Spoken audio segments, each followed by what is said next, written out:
સદગુરુ મહારાજનો જય. કાલે આપણે જોયું હતું કે સત્સંગ જે સંતોનું મહાત્મ્ય છે એ આમ તો બકરીના કોટે બાંધેલો પથ્થર સમાન કોઈ માને છે. કોઈ પેલા શેઠની માફક જ્યારે જાય ત્યારે 1000 રૂપિયામાં વેચવા જેવું લાગે છે, કોઈ 10 લાખ રૂપિયા માગે છે અને કોઈ અગણિત કિંમત. સંતોની મહત્વ ઘણું બધું છે, પણ દરેક વ્યક્તિ પોતાની કક્ષા પ્રમાણે એને મહત્વ આપે છે. સંતોને ઓળખવા માટે બીજી તો કોઈ નિશાની હોતી નથી, પણ એનામાં દિવ્યતા હોય છે અને વાણી ઉપરથી તરત ખ્યાલ આવી જાય. અને આપણે તો સંતો નહીં, આપણે તો માણસોને ઓળખતા નહીં હોતા. કેમ કે એક પશ્ચિમની સંસ્કૃતિ એટલી બધી ફેલાયેલી છે અને એનો મોહ એટલો બધો લાગેલો છે કે અસલ વસ્તુને આપણે સમજતા નથી.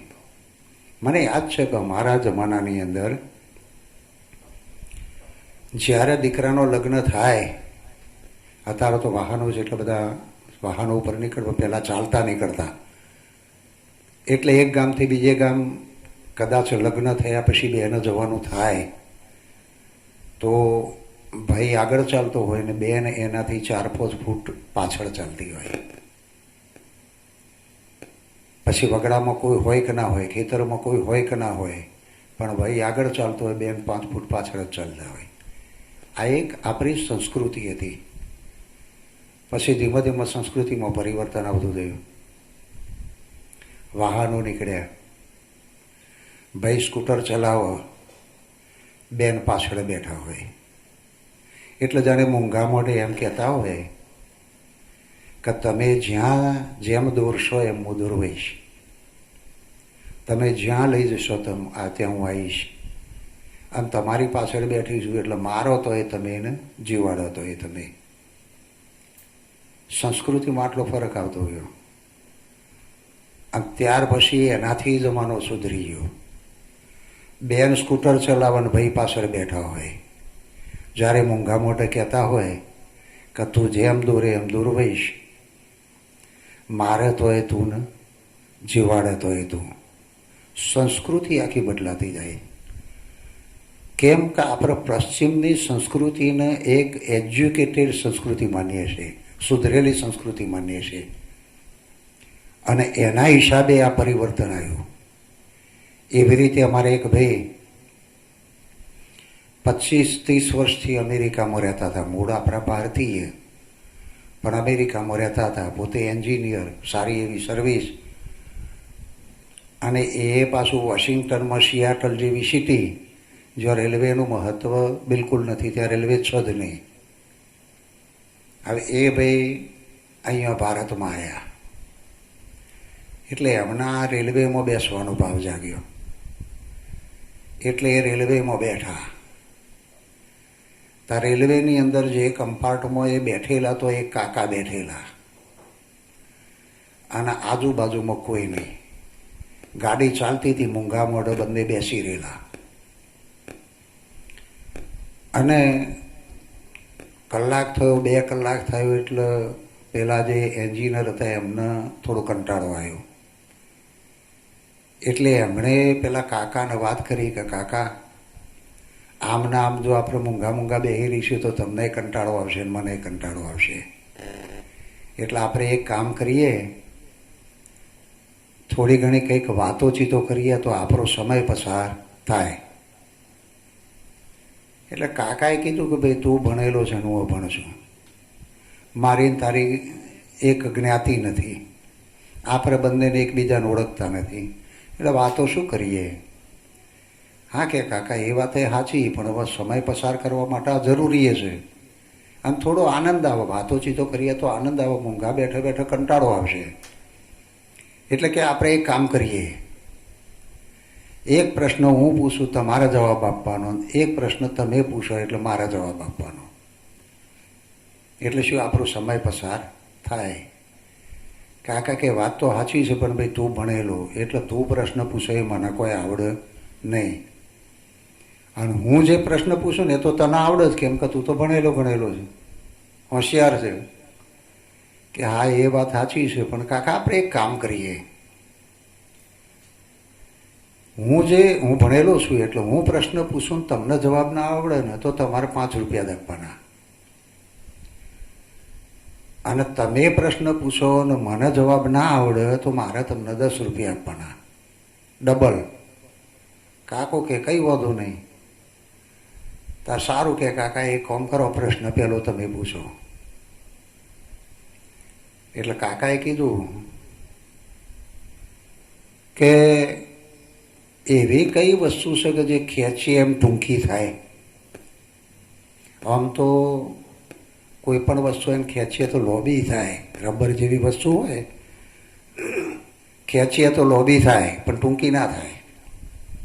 એવી કઈ વસ્તુ છે ખેંચી એમ ટૂંકી થાય? પેલા એન્જિનિયરે વિચાર કર્યો કે આવું તો ચોય આવ્યું, મારા જાણવામાં આવ્યું નથી. એટલે એણે તો શું કર્યું કે એકથી ભણેલો ને તે છેક એન્જિનિયર થયો ત્યાં સુધીનો જેટલો ચોપડો ને ફાડેલો એ બધો ચોપડો તપાસી જોયો. કારણ કે મૂળ ભણેલો ખરો ને, આ શાસ્ત્રોના જ્ઞાનવાળા બધા આવા હોય. એટલે બધો ચોપડો તપાસી જોયો પણ કોઈ કહેતો કયો જવાબ આવડ્યો નહીં. ખાસો અડધો કલાક પસાર થઈ ગયો એટલે પેલા એન્જિનિયરે કીધું કાકા મને તો આ પ્રશ્નનો જવાબ નહીં આવડતો. તો કે ના આવડતો તો લાય 10 રૂપિયા. એટલે 10 રૂપિયા લઈ લીધા. તારે કે હવે એ કાકા આ જ પ્રશ્ન હું તમને પૂછું છું કે એવી કઈ વસ્તુ છે ખેંચી એમ ટૂંકી થાય? કાકા કે બીડી. જમ ખેંચો એમ ટૂંકી થાય. આના તો 10 રૂપિયા જ્યાં. એટલે પેલા એન્જિનિયરે વિચાર કરેલો કે હું ભણેલો ગણેલો પંડિત અને આ કાકો અભણ અને મારા આવડે 10 રૂપિયા લઈ ગયા, એટલે આ તો ચાલે નહીં. તો કે કાકા બીજો પ્રશ્ન પૂછો. કે બીજો પ્રશ્ન પૂછો. તારે કે એવી કયું જનાવર છે કે જેને 2 માથો 3 હાથ ને 3 પગ હોય? એન્જિનિયર પાછો વિચારમાં પડ્યો. જેટલો ભણેલો એ બધો થોથો પાછો એકથી યાદ કરી જોયો પણ કોઈ મેળ પડ્યો? આ બધી શાસ્ત્રોમાં વોચીને મેળો નહીં પડે એવો. શાસ્ત્રોમાં ઘણું બધું લખ્યું છે પણ સ્પષ્ટ નહીં. કારણ શું કે મરચાંનો સ્વાદ કેવો હોય ભાઈ? તીખો. અને આપણે ભજીયામાં નાખવામાં મરિયો હોય છે એનો સ્વાદ કેવો હોય? એ તીખો. જવાબ એક સરખો. મરચાંનો સ્વાદ એ તીખો, મરિયાનો સ્વાદ એ તીખો, પણ બંનેની તીખાશ એક સરખી હોય? ના હોય. બંનેના સ્વાદની તીખાશમાં ફરક છે. અને એ જે ફરક છે એ ના તમે શબ્દોથી ભણી શકો કે ના તમે પુસ્તકમાં લખી શકો. અનુભવથી જ ખબર પડે. જવાબ એક પણ સ્વાદમાં ફરક. અને જે ફરક છે એ તમારા અનુભવની વસ્તુ છે. એ કોઈ દાડો શબ્દોથી વર્ણવી શકાય નહીં કે ના પછી એ તમે એને પુસ્તકમાં વાંચી શકો. એટલે આણે તો બધું તપાસ્યું પણ કોઈ મેર પડ્યો નહીં. એટલે એણે કીધું કે કાકા મને તો એનો જવાબ આવડતો નથી. તો કે લાય 10 રૂપિયા. એટલે પાછા એન્જિનિયર તો બીજા 10 રૂપિયા આલ્યા. પણ એના મનમાં વિચાર થયો કે એવું કયું જનાવર છે કે જેને 2 માથો હોય, 3 હાથ હોય, 3 પગ હોય? એવું તો કયું જનાવર હોય? લાય આ જ પ્રશ્ન હું કાકાને પૂછી નાખું. એટલે એણે પાછું કાકાનો પ્રશ્ન પૂછ્યો કે કાકા હું તમને એ જ પ્રશ્ન પૂછું છું કે એવું કયું જનાવર છે કે જેને 2 માથો, 3 હાથ ને 3 પગ હોય? કાકા કે એ તો મને ખબર નથી. લે આ 5 રૂપિયા પાછા. એન્જિનિયર વિચારવો પડી ગયો મારો વાલો કાકો હોશિયાર છે. મારા તો 15 રૂપિયા જ્યાં હું ભણેલો ગણેલો એક અભણ માણસ મારા 15 રૂપિયા લઈ જાય, આ તો બિલકુલ મારા ભણતરનો લાંછનરૂપ છે. ઓનો કોક રસ્તો કાઢવો પણ આવા આ કાકાના જોડે રસ્તો નીકળે એવો લાગતો નથી. કેમ કે આ તો કડી થઈને એમ કહે છે કે એવું કયું જનાવર છે જેને 4 મોથ હોય 10 હાથ હોય, અને પછી મારા જોડે 10 રૂપિયા ખેરવે, પછી હું કહું તમે કહો કે મને નહીં આવતું 5 રૂપિયા પાછા આપો, એટલે મારે તો ખાલી જ થવાનું આવો. એટલે કે કાકા કશો વાંધો નહીં, હવે જે બન્યું છે એ તો ઠીક છે, પણ આપણે થોડી પદ્ધતિ ફેરવી નાખીએ. તાકે આ ફેરવી નાખો, કશો વાંધો નહીં. તાકે આપણે એક કોમ કરીએ, એક ગપ્પુ હું મારું ને એક ગપ્પુ તમારે મારવાનું. જે એમ કે ખોટી વાત એ 50 રૂપિયા હાલે. કાકા કે કશો વાંધો નહીં, આપણે એમ કરીએ, કોઈ વાંધો નહીં. તો કે પેલા એન્જિનિયર કે જુઓ 2 વખત પ્રશ્ન મેં તમને પૂછવા દીધા પહેલા, એટલે આ વખતે હું પેલું ગપ્પુ મારું. કાકા કે કઈ વાંધો નહીં. કાકાએ આ એન્જિનિયરે વિચાર કર્યો ગપ્પુ એવું મારવું ને તે કાકાને એમ કહેવું જ પડે ખોટી વાત, અને ખોટી વાત કહે એટલે મને 50 રૂપિયા મળી જાય, તો મારા પેલા 15 રૂપિયા મજરા આવી જાય. એટલે એને વાતની શરૂઆત કરી એન્જિનિયરે કે મારા બાપા ચાલતા ચાલતા જતા હતા, સીધા ચાલતા ચાલતા ગયા, બહુ આગળ ગયા એટલે એક સમુદ્ર આવ્યો. મારા બાપા તો અટક્યા નહીં ને એમણે તો પાણી ઉપર ચાલવાનું ચાલુ કર્યું. એટલે કાકા કે સાચી વાત. જો એમ કે ખોટી વાત તો 50 રૂપિયા આપવા પડે. એટલે પછી આને પ્રશ્ન જ એવો કરેલો, કાકા કોઈ પણ સંજોગે ખોટી વાત કહેવા દો, પણ કાકા કે સાચી વાત. હવે આ તો પાણી ઉપર ચાલતા ચાલતા અડધા સમુદ્રમાં જતા રહ્યા, અને અડધા સમુદ્રમાં ગયા પછી તો કને ભગવાન વિષ્ણુ મળ્યા. કાકા કે સાચી વાત. કાકા કે સાચી વાત. હવે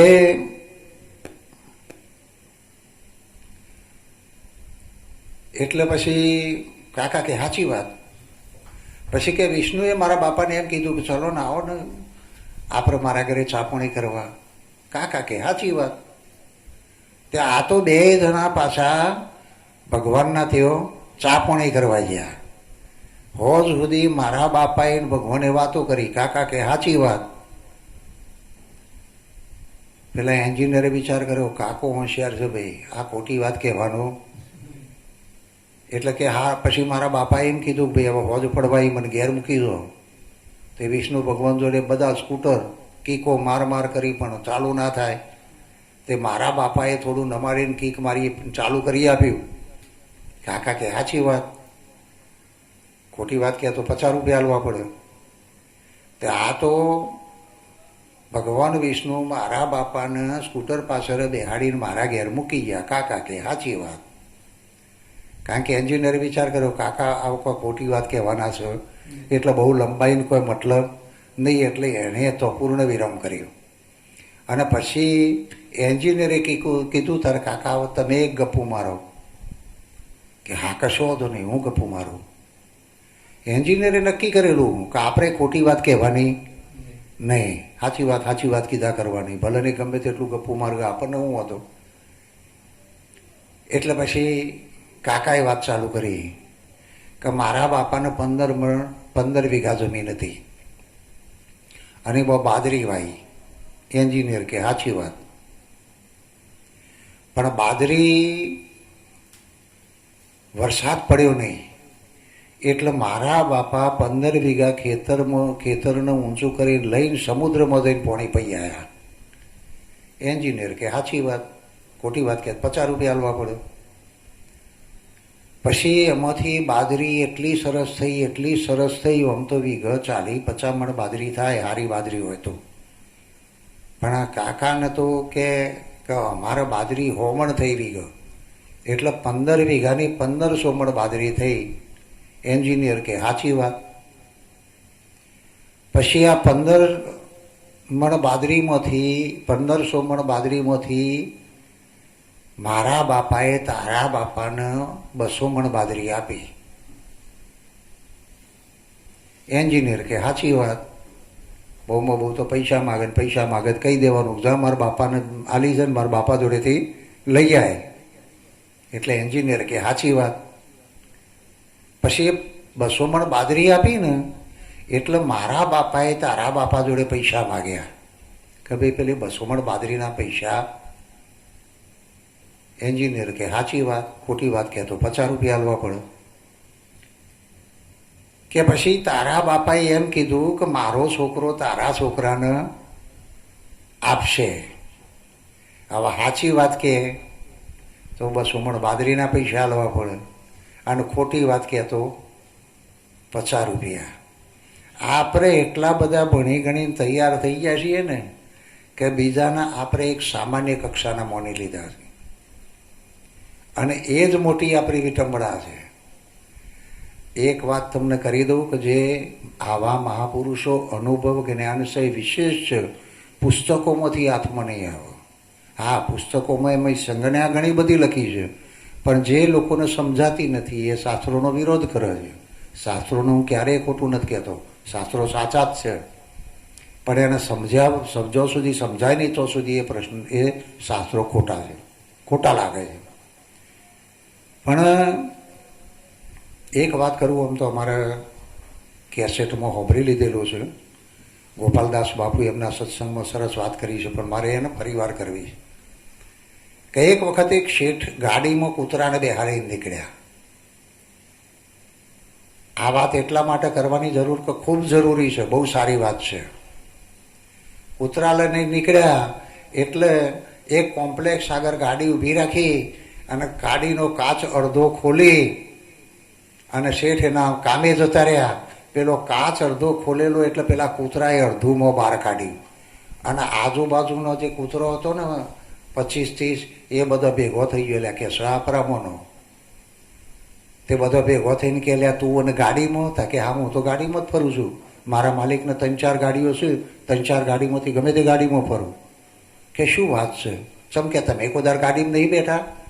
કે ના ભાઈ ના, અમારે તો જેટલા નીકળે ને એ બધોના પાછળ દોડી એટલે અમને બેહાડને. પણ મારા વાલા એ કંઈ ઊભી રાખતા નથી અને કદાચ કોઈક ઊભી રાખે ને તો દરવાજો ખોલીને ઉતરીને પાછો દરવાજો બંધ કરે પણ અમને બેહાડ નહીં. એટલે અમે શું કરીએ, એનું ટાયર પલારી નીકળી જઈએ કે હું ના બેહાડે તો કોઈ નહીં કરીને ટાયર પલાળી નીકળી જઈએ. પછી કે એ તો વાત બરાબર છે. પેલો કૂતરો કે પણ તારા આટલો બધો ચોખ્ખો ને વાર સરસ છે ને આવું બધું ચમ છે? તો કે મારો માલિક મને 2 વખત નવડાવે છે અને કોસકા વડે મારા વાર ઓરો છે. કે શું વાત કરે છે? માલિક તને નવડાવે છે ને કોસકા વડે ઓરાવે છે? તો કે હા. તો કે તમારે ચમનું છે? તો કે અમારે તો ચોમાસામાં આવે એટલે નાહવા મળે અને પછી તો પીવાની ઉપસઘર થઈ જાય છે એટલે બીજા ચોમાસામાં નાહવાનું અને તો સુધી ખહ થાય, નાહ્યા વગર પેલું ગંદકીથી ખસ થાય છે તે ખંજવારીને ચોબડીએ લોહી આવી જાય છે. તો કે તમારે એવું થાય છે? કે હા. તો કે બહુ ખરાબ કહેવાય પણ કે શું કરીએ? પણ એ તો વસ્તુ બરાબર છે પણ તું આ ગાડીઓમાં ફરશે તો રહેશે જ. તો કે મારા માલિકના બંગલામાં 50 લાખ 10 કરોડનો બંગલો છે, એની અંદર રહું છું અને આમાં પાછો મોટો સોફા છે, એ સોફામાં બેહવાનું, માલિકના ખોરામાં બેહવાનું, માલિક મારા મોઢે હાથ ફેરવે. કે શું વાત કરો છો? તારે એવું છે? તો કે હા. તો કે તમારે? કે અમારે તો જમીન ખોતરી નાખીએ અને ખાડો પડે એટલે ગૂંચો ભરીને બેહી રહીએ, શિયાળો હોય ઉનાળો હોય, બીજું શું કરીએ? તો કે આ તો બહુ દુઃખ કહેવાય. કે દુઃખ કહેવાય પણ શું કરીએ, ભોગવવું પડે છે. તો કે એ તો બધું બરાબર છે પણ તારે આ સંડાસ બાથરૂમ થવાનું ચમનું છે? તો કે એ તો અમારા માલિકે જગ્યા બતાવી દીધી છે તો દઈને અમે સંડાસ બાથરૂમ કરીએ અને તમારે ચમનું છે? કે અમારે તો કોઈને ઓગણું સાફ કર્યું હોય ને તો નંબર લગાડી દઈએ અને એમાંય પાછું કોઈક ભારી થાય તો ધોકા મારે. હા. કે એ તો વાત બરાબર છે પણ તારે ખાવાનું ચમનું છે? કે હવાર પડે એટલે બિસ્કિટને દૂધ આવે, જાતનો બિસ્કિટ આવે, આજે આવે કાલ ના આવે. બપોરે ફૂલ જમણવાર, દાળ ભાત શાક એકાદ મિષ્ટાન હોય, આ બધું આવો. હોજ પડે એટલે ફરી પાછો બિસ્કિટ આવી જાય, રાત્રે ફરી પાછો જમણવાર પાકો, જાતનું જમવાનું આવો. તો કે શું વાત કરે છે? તો કે તમારે ચમનું છે કે અમારે તો કોક કદાચ રોટલો નાખે તો ખાઈએ, ના નાખે તો એ અઠવાડ હોય ને એમાંથી દોણા વેડી ખાઈએ, અને વળી કદાચ એ મય મેળ ના પડે તો કોકનું ઘર ખુલ્લું હોય મય પહેરી જઈએ તો મયથી થોડું ઘણું લઈને નાહીએ, જો હાથમાં આવી જઈએ તો કામાડી થાય, અને જો સહી સલામત ન કરીએ તો બેર પડી જાય કે હો તો તમારે બહુ તકલીફ કહેવાય. કે તકલીફ તો બહુ કહેવાય, પણ શું કરીએ, આ જિંદગી એવી જ છે અમારી. કે એ તો બધું બરાબર છે, પણ તને તારો માલિક આટલું બધું રાખે છે તો તું કોક તો કરતો હોય ને, કે કશું કરવાનું નહીં. મારે રાત્રે થોડું જાગતા જેવું હોઈ જવાનું, કોઈ ચોર બોર આવે તો બસી અને મારા માલિકને જગાડવાના. લગભગ તો મારો અવાજ વભરીને ચોર નાહી જાય છે, પણ ના હા તો મારા માલિકને મારે જગાડી દેવાના. બસ આટલું જ કરવાનું મારે. અને તમારે ચમનું છે? ત્યાં કે અમારે તો આખો દાડો ભૂખ્યા હોઈએ, ખાવાનો મેર પડ્યો ના હોય, આ શરીર ખંજવારીને લોહી નીકળી હોય, એટલે રાત પડે ને અને 10-11 વાગે એટલે બધો ભેગો થઈને ચાલુ થઈ જઈએ કકરાટ કરવાનો. અને એ મોય લોકોની ઊંઘ બગડે તે અમને પાછા ધોકા મારે. બોલો, એ મોય હક નહીં. તાકે તમારે તો બહુ ઉપાધિ કહેવાય, ઘણી ઉપાધિ છે, પણ કે કરીએ શું? તાકે તમારે કોઈ માલિક નહીં? તાકે ના, તો કે માલિક વગર તો આ જ દશા થવાની તમારી. જો સુધી તમારા મોથો મોડ નથી તો સુધી તમારી દશા આ જ થવાની. આખી જિંદગી તમારે ધોકા જ ખાવાના. કોક માલિકના શરણે જતા રહો તો આ બધું દુઃખ મટી જાય. તમે જોજો, ઢોર હશે ગમે તેના ખેતરમાં પહેરી જાય, માર પડો અને ધોકા પડે, પણ જેણે માલિકનું શરણું ધારણ કરી લીધું છે એને કોઈ જગ્યાએ ફરખડવાની જરૂર નહીં. માલિક એના ઓગણા આવીને નાખી જાય, એના આગળ આવીને નાખી જાય, એને સુખ શાંતિથી ખાવાનું, પાણી એના આગળ મૂકી જાય. કેમ કે જેણે માલિક ગ્રહણ કરેલો છે, જેણે માલિક ધારણ કર્યો છે એને સંપૂર્ણ સુખ છે. બાકી હરા ઢોરની માફક જે ફરતા હોય એ તો ભલામણ તમે શું માનો છો, 84માં જ જાય, બીજો 6 જાય નહીં, ઓને તો કાચ ખાવાના આવો જમણા હાથના. એટલા માટે માલિકની જરૂર છે. સદગુરુ ચરણે, સદગુરુ છે માલિક છે ને, જો સદગુરુના ચરણે જતા રહીએ અને એવો માલિક ધારણ કરી લઈએ તો આપણને આ 84 નિયમ દ્વારાના જેટલું બધું શાસ્ત્રોમાં લખ્યું છે ને, આ તમામ દુઃખોમાંથી આપણને મુક્તિ મળી જાય. પણ ક્યારે કે જ્યારે આપણે માલિકના શરણે જતા રહીએ ત્યારે. અને એના માટે આ સંત કૃપા, સંત દર્શન અને સંતની જે આપણે સાનિધ્યની વાત કરી એમાં માલિકની જ વાત આવે છે કે જે માલિક ચરણે જતા રહ્યા છે. જેમ કે સ્ત્રી એના પતિને તન મન ધન અર્પણ કર્યા પછી એને કોઈ જ ઉપાધિ રહેતી નથી, એમ માલિકને તન મન ધન અર્પણ કર્યા પછી ક્યારેય કોઈ દિવસ કોઈ ઉપાધિ આવતી નથી. એને તો ઘેર બેઠો ગંગા, એને કશું કરવાનું નહીં. જેને તન મન ધન હોપી છે ને એ જ બધું પૂરું પાડે, અને તે પાછું ખીલા ઉપર ચંપેલા બેસને ખીલા ઉપર મળે છે, ખાવાનું પાણી આ બધું તમને સ્થળ ઉપર મળે.